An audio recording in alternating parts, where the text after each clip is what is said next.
ఓం శ్రీ గణేశ్వరాయ నమః. శ్రీమాత్రే నమః. శివాయ గురవే నమః. శ్రీకృష్ణ పరబ్రహ్మణే నమః. శ్రీరామాయ నమః. శ్రీ గురుభ్యో నమః.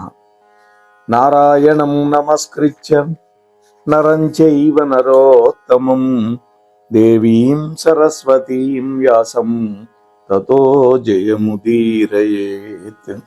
సచ్చిదానందరూపాయ విశ్వోత్పత్యాదిహేతవే తాపత్రయ వినాశాయ శ్రీకృష్ణాయ వయం నమః. ధరణీగర్భసంభూతం విద్యుత్కాంతి సమప్రభం కుమారం శక్తిహస్తం తం మంగళం ప్రణమామ్యహం. మోహనవాణి ఛానల్ వీక్షకులందరికీ మునుముందుగా నా యొక్క నమస్కారాలు. మనం నిన్న నుంచి కుజుడి యొక్క దివ్య చరిత్రని ప్రారంభం చేసుకున్నాం. నిన్న కుజోత్పత్తి చెప్పుకున్నాం. ఈ రోజున కుజుడి యొక్క దివ్య చరిత్రని ఈ రెండో భాగంలో మనం కొనసాగించే ప్రయత్నం చేద్దాం. ఒక రోజున కుజుడు తన తల్లి అయినటువంటి భూదేవి ఒళ్ళో కూర్చొని ఉన్నాడు. అడిగాడు, అమ్మా నన్ను కుజుడు అంటున్నారు కదా, అసలు ఆ మాటకు అర్థం ఏమిటి అని అడిగాడు. భూదేవి కొంచెం పెరిగినటువంటి పెద్దవాడైనటువంటి కుజుడిని చిరునవ్వుతో చూసింది. కుజుడు చాలా అందంగా ఉన్నాడు, దృఢంగా కూడా ఉన్నాడు. ఆహా, చిన్న పిల్లవాడిని ఇంత పెద్దవాడిని చేశాను కదా నేను అని తృప్తిగా చూస్తూ ఉన్నది భూదేవి కుజుడిని. ఏ తల్లి అయినా పెరిగినటువంటి తన బిడ్డని అంత ఆనందంగా చూస్తుంది. భూదేవికి అంటే ఏ తల్లికైనా కొడుకు ఒళ్ళోనే కూర్చోబెట్టుకోవాలని అనుకుంటుంది. భూదేవి ఒళ్ళు అంటే విశాలమైనది, ఆమె యొక్క ఒడి. అయితే కుజుడు సాధారణమైనటువంటి పిల్లవాడు కాదు, చేవగలిగినటువంటి శైవ వృక్షం అనుకుంది. అంటే శివుడి వల్ల వచ్చినటువంటి వాడు. ఏమిటమ్మా అర్థం చెప్పకుండా అలా చూస్తున్నావు నన్ను అన్నాడు కుజుడు. భూదేవి చిరునవ్వు నవ్వి, నాయనా నిన్ను చూస్తూ ఉంటే ఇంకా ఇంకా ఇంకా చూడాలనిపిస్తోంది నాయనా మంగళ అన్నది. అదిగో మరొక పేరు మంగళుడు. ఈ రెండో పేరు కూడా నువ్వు అర్థం చెప్పాలమ్మా. అలాగే అంగారక అన్నది భూదేవి పక్కపక్క నవ్వుతూ. మూడో పేరు కూడా పెట్టావే, ఆ ముద్దైనటువంటి మూడో పేరు కూడా అర్థం ఉంది, అందుకనే ఆ పేరుతో నన్ను పిలుచుంటావు. ఆ పేరు కూడా అర్థం చెప్పమ్మా. కుజుడు భూమాతకి దగ్గరగా కూర్చున్నాడు. తన శిరస్సును ఆమె ఒడిలో పెట్టాడు. విశ్రాంతిగా పడుకున్నాడు. చిరునవ్వు నవ్వుతూ అమ్మ యొక్క ముఖంలోకి చూస్తూ ఉన్నాడు. ఎందుకో ఎప్పుడు నీ ఒడిలో విశ్రాంతిగా పడుకోవాలనిపిస్తుంటుందమ్మా అన్నాడు. ఆహా, ఇది కదా తల్లి బిడ్డల యొక్క వాత్సల్యపూరితమైనటువంటి వైభవం. భూదేవి కుజుడి యొక్క తలకాయ నిమురుతూ చిరునవ్వు నవ్వుతూ, అది నా అదృష్టం నాయన. అలసిపోయే కోట్లాది ప్రాణులు ఎప్పుడూ నా ఒడిలో ఆదమర్చి పడుకుంటూ ఉంటాయి. తల్లిలాగా అందరినీ అన్నింటినీ నా ఒడిలోకి చేరదీస్తాను, విశ్రాంతినిస్తాను. అది నాకు ఆనందకరం నాయన. మనం ఎక్కడైనా పడుకుంటే ఎక్కడ భూదేవి మీద పడుకోవాలి, చచ్చినా కూడా భూమి మీదే. ఇది కదా భూమాత. నాయనా నీకు మొట్టమొదటి పేరు కుజుడు. సరే విను.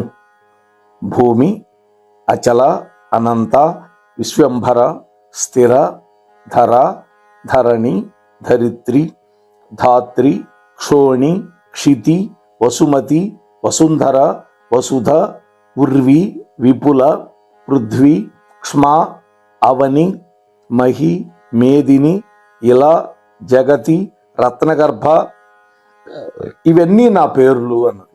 ఇప్పుడు మనం చెప్పుకున్నవన్నీ భూమాత యొక్క పేర్లు. భూదేవి యొక్క పేర్లు విన్నంత మాత్రాన, స్మరణ మాత్రాన పుణ్యం కలుగుతుందని పెద్దలు చెప్పే మాట అండి.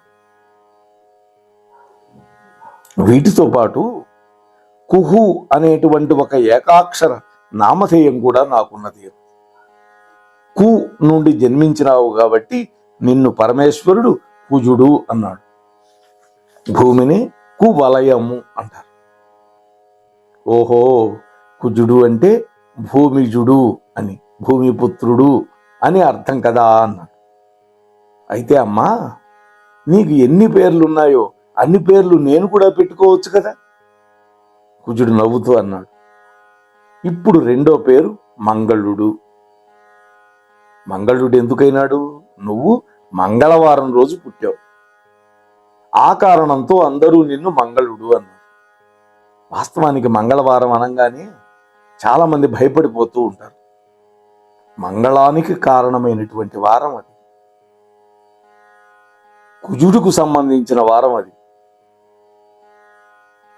అందువల్ల మంగళుడు. నాయనా, నీ మూడో పేరు అంగారకుడు అన్నాను కదా. ఆ పేరు రావడానికి కారణం నీ శరీరం యొక్క రంగు. అంగారకము అంటే నిప్పు. అగ్నివర్ణంలో ఉన్నావు కాబట్టి నిన్ను అంగారకుడు అన్నారు. ఓహో, అర్థం లేని నామధేయాలు నీ కుమారుడికి ఒక్కటి కూడా లేదు కదా అన్నాడు కుజుడు. భూదేవి కుజుడి యొక్క తలను ప్రేమగా నిమిరింది. ఆమె విశాలమైనటువంటి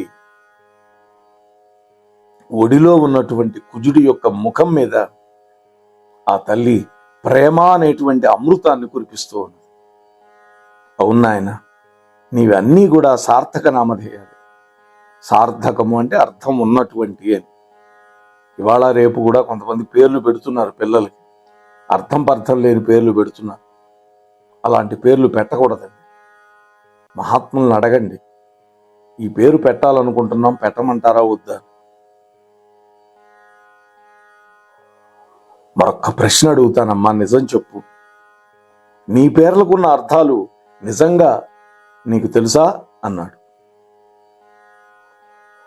ఎందుకు తెలియదమ్మా? తెలుసు. అయితే ఎందుకు అడిగావు? భూదేవి అడిగింది. ఎందుకంటే నువ్వు వివరిస్తూ ఉంటే, నేను వింటూ ఉంటే హాయిగా ఆనందంగా ఉన్నదమ్మా. అతి మధురం తెలుసా అన్నాడు కుజుడు. అమ్మ మాట అతి మధురం. కుజుడు అన్నటువంటి మాట భూమాతలో ఆలోచనలను రేకెత్తించింది. నాయనా కుజ, నీకు ఒక విషయం చెప్పాలి. చెప్పమ్మా అన్నాడు. ఎందుకంటే కన్న తల్లి మాట కర్ణామృతమే కదా అన్నాడు భూదేవి తన తల్లి కంఠం చుట్టూ చేతులు వేస్తూ. నాయనా, నేను నీ కన్న తల్లిని కాను, కేవలం పెంచిన తల్లిని అన్నది. అమ్మా, కుజుడు ఆమె ఒడిలోంచి లేవబోయాడు. భూదేవి అతన్ని అదిమి ఒడిలోనే పడుకోబెట్టుకుంది, తలకాయ లేవనీలేదు. నాయనా, నువ్వు పరమేశ్వరుడి యొక్క నుదుటి మీద నుంచి జారిపడినటువంటి స్వేద బిందువు నుండి ఆవిర్భవించావు. నీ తండ్రి శంకరుడు, ఆయన తీవ్రమైన తపోదీక్షలో ఉన్నటువంటి సమయంలో ఈ సంఘటన జరిగింది. స్వేద బిందువు నాలో ఉన్న ఆకర్షణ శక్తి వల్ల సహజంగా, ఇదిగో ఇప్పుడు నువ్వు నా ఒడిలో పడుకున్నావు కదా, అలానే నా ఒడిలో పడింది. తక్షణం ఆ స్వేద బిందువు అంతర్ధానమై ఆ స్థానంలో అగ్నివర్ణంతో అందమైనటువంటి శిశువుగా నువ్వు ఆవిర్భవించావు. అమ్మా భూమాత, నీ ఒడిలో పడినటువంటి బాలుడు నీ బాలుడే, నువ్వు పెంచి పెద్ద చెయ్యి అని ఆనాడు పరమేశ్వరుడు నన్ను ఆజ్ఞాపించాడు. అమ్మా, పరమేశ్వరుడు ఎందుకని అలా అన్నాడు? ఆ సందర్భంలో ఆయన భార్య విహీనుడుగా ఉన్నాడు. భారమైన ఏకాంత జీవితం గడుపుతున్నాడు. ఆయన భార్య సతీదేవి దక్షుడి యొక్క యజ్ఞంలో దగ్ధమైపోయింది. బిడ్డలు తల్లి పెంపకంలోనే కదా లక్షణంగా సవ్యంగా పెరగగలుగుతారు. ఈ మాట శివుడికి తెలుసు. అందుకని నన్నే పెంచమన్నా. నాయనా, నీకు మరొక విషయం తెలుసా? నేను విష్ణుపత్ని. పరమేశ్వరుడు నాకు సోదరుడు. సోదరుడు యొక్క సంతానానికి తల్లి లేనప్పుడు మేనత్త పాలిచ్చి పెంచడం అపరాధం కాదు కదా, నిషిద్ధం అంతకంటే కాదు కదా. అందుకని నీకు నా చనుబాలు తాగిస్తూ నేను ఎంత పులకించిపోయేదాన్నో అని ఆనంద బాష్పాలు రాలుస్తూ ఉంటే ఆ ఆనంద బాష్పాలు కుజుడి యొక్క ముఖం మీద పడ్డాయి. అమ్మా, కుజుడి యొక్క కంఠంలో మమకారం అద్భుతంగా ధ్వనించింది. పరమశివుడితో నీ సంబంధం, బాంధవ్యం ఏదైనా సరే, నీతో నా బాంధవ్యం ఏదైనా సరే, నేను మాత్రం నిన్ను ఆ జన్మాంతం అమ్మగానే భావిస్తాను, అమ్మా అనే మాత్రమే పిలుస్తాను అన్నాడు. చూసారా? అందుకు అభ్యంతరం ఏం లేదు నాయన. నువ్వు ఎప్పుడు నా బిడ్డవే. నువ్వు ఇష్టపడే వ్యక్తులకు మాత్రమే ఈ భూదేవి ఆస్తి దక్కుతుంది అన్న. అంటే నిన్ను ఎవరైతే అర్చించి నిన్ను మెప్పిస్తారో వాళ్ళు నీకు ఇష్టలు అవుతారు. నీకు ఇష్టలైన వాళ్ళందరికీ నేను వాళ్ళకి దక్కుతాను. ఇది భూదేవి సెలవిచ్చింది. అది అలా ఉంచితే నీకు యథార్థమైనటువంటి తల్లి ఉంది. ఆమె నీ పితృదేవతలైనటువంటి పార్వతీ పరమేశ్వరుల యొక్క పత్ని సతీదేవి. ఆమె పార్వతీదేవిగా అవతరించింది, హిమవంతుడి యొక్క పుత్రికగా. ఆయనకు భార్య అయింది. ఇప్పుడు ఆమెకు దుర్గని, చండికని పేర్లున్నాయి, ఇంకా చాలానే ఉన్నాయి. నువ్వు ఇప్పటిదాకా నీ తల్లిని చూడలేదు కదా అమ్మా. ఆ తల్లి నా తండ్రి యొక్క భార్య కదా, నీలాగా అందంగా ఉంటుందా? అమాయకంగా అడిగాడు కుజుడు.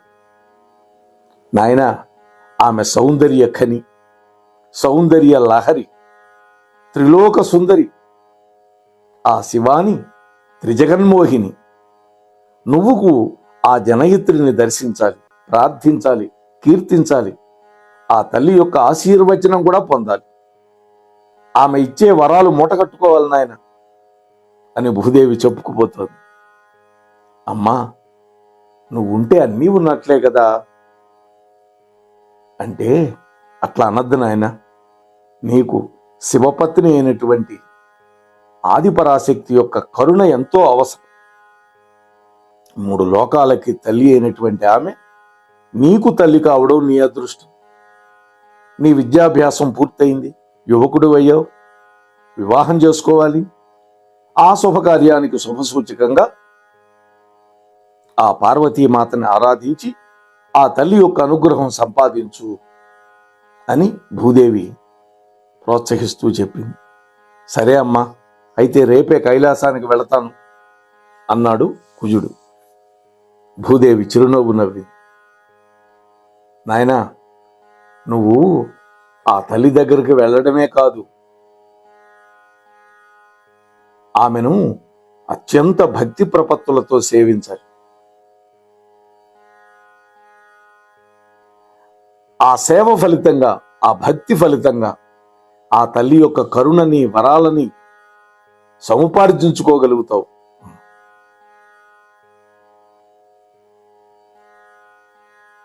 అనగానే, అయితే అమ్మా, నేను అక్కడికి వెళ్లకుండానే సాధన చేయమంటావా? ఆమెనే నా దగ్గరికి రప్పించుకునేదా అన్నాడు కుజుడు. అదే చేయాలి నాయనా. నువ్వు చేయాల్సింది ఇప్పుడు మానసిక సాధన. శరీరాన్ని అదుపులో ఉంచుకొని నియమనిష్టలతో ఇంద్రియాల వ్యాపారాలను నియంత్రించి ఏకాగ్రతతో, ఏకైక దీక్షతో ఆ పరాశక్తిని ధ్యానం చేస్తూ తపస్సు చేయి. నీ ఆత్మభావన తరంగాలతోటి ఆ దేవిని ఆహ్వానించు. ఆమె ఇక్కడికి వస్తుంది అమ్మ. కుజుడు మౌనంగా అమ్మ వైపు చూశాడు. తల్లి యొక్క ఆదేశం మేరకు ఒక అందమైన అరణ్య ప్రాంతానికి వెళ్ళాడు కుజుడు. ప్రశాంతమైన వాతావరణంలో అక్కడ తపస్సు మొదలుపెట్టాడు. నియమం, నిష్ఠ, ఏకాగ్రత, ఏకైక దీక్ష, పట్టుదల ఇవన్నీ కూడా తన తల్లి చెప్పినట్లు చేయడం మొదలుపెట్టాడు. కొన్ని రోజులు గడిచినాయి. కాలచక్రం తిరుగుతోంది. వర్తమానాన్ని గతంలోకి నెట్టేస్తోంది కాలం. భవిష్యత్తుని వర్తమానంలోకి లాగుతోంది. నిరంతరమైనటువంటి కాలగమన విన్యాసాన్ని ప్రత్యక్షంగా చూపిస్తూ ప్రకృతి కూడా తన ధర్మాన్ని నిర్వర్తిస్తోంది. అంటే ఋతువులు మారుతున్నాయి. ఇప్పుడు చిగురాకులు, మొగ్గలు, పువ్వులు గాలిలో నాట్యం చేస్తూ కుజుడి మీద, కుజుడు చుట్టూ కూడా పడుతూ ఉన్నాయి. కాలం తన యొక్క మంత్ర విద్యను ప్రదర్శిస్తూనే ఉంది. చెట్ల రెమ్మల్లో నుంచి తొంగి చూస్తున్నటువంటి పిందెలు ముదిరి కాయలేని జరుగుతూ ఉంది తపస్సు. అది కైలాస పర్వతం. పార్వతీ పరమేశ్వరుడు ఇద్దరు కూడా మానస సరోవర తీరంలో ఆహ్లాదకరమైన వాతావరణంలో విహరిస్తూ ఉన్నారు. ఆది దంపతులైనటువంటి ఆ ఇద్దరిని అనుకరిస్తూ సరోవరంలో ఉండేటువంటి హంసల జంట ఒకదాన్నొకటి ప్రేమగా రాసుకుంటూ అవి కూడా జలవిహారం చేస్తూ ఉన్నాయి. నడక ఆపి స్వామి అన్నది పార్వతీమాత. శివుడు సాభిప్రాయంగా ఆమె వైపు చూశాడు.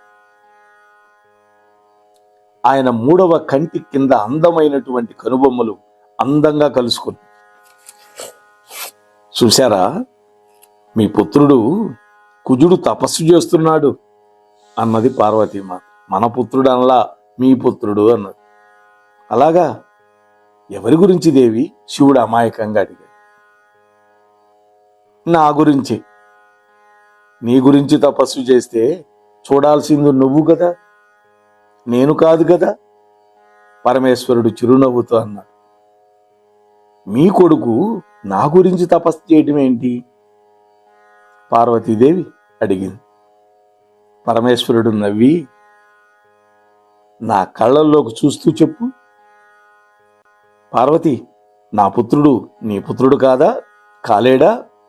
కానివ్వవా ఏంటి అన్నాడు. అమ్మవారు మనోహరంగా నవ్వి, ఎందుకు కాడు? ఎందుకు కానివ్వను?